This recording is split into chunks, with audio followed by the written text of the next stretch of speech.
বলেন আল্লাহু আকবার।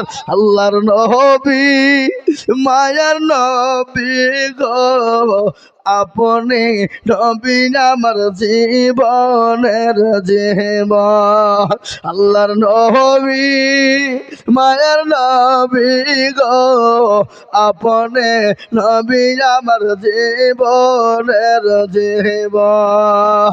আপনি আমার জীবন সাথী, অন্ধকার কবরের বাতি, আপনি হইলেন নির্দুনিয়ার ধন। আল্লাহর নবী মায়ার নবী গো, আপনি নবী আমার জীবনের জীবন।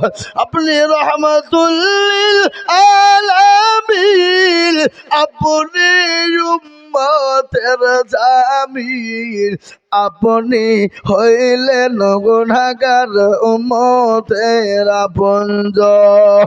আল্লাহর নবী মায়ার নবী গো, আপনি নবী আমার জীবনের জীবন।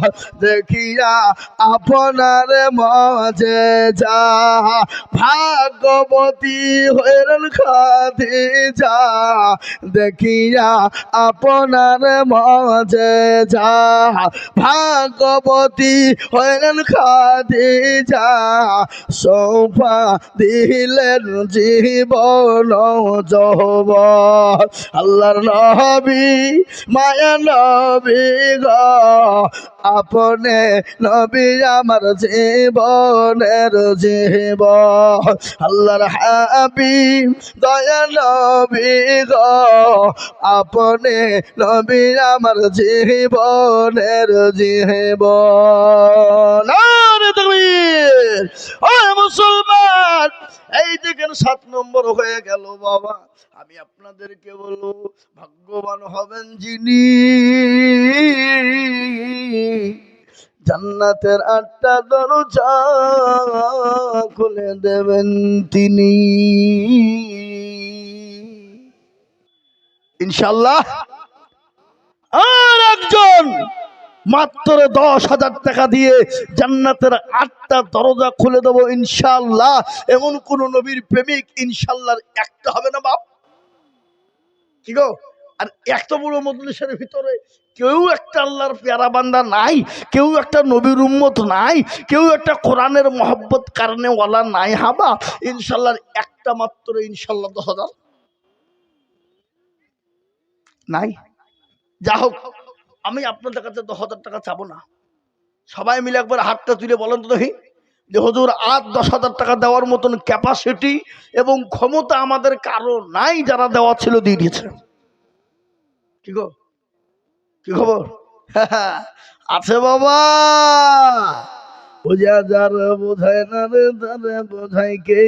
আর না বোঝা যে হু করে তাকে ভূতে ধরেছে। এ বাবা, না বুঝে হু করলে হবে না। জান্নাতের 8টা দরজা খুলে যাবে এমন কোন ভাগ্যবান হবে না, এমন কোন নবীর উম্মত হবে না। এই কোরআন আপনার জন্য সাক্ষী হয়ে যাবে।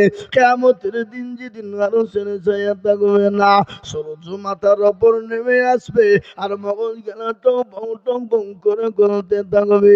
সেই দিন আফসোস করে বলবো, মাবুদ গো, কেন আলেম ওলামার কথা শুনিনি, কেন কেন কোরআন হাদিসের কথা শুনিনি? দুনিয়ার জমিন আল্লাহ তুমি ইনকাম করতে দিয়েছিলে, ইনকাম করেছিলে, টাকা পয়সা ছিল, কিন্তু ইসলামের জন্য বখিনতা কৃপণতা করেছিলাম। দেন আমাকে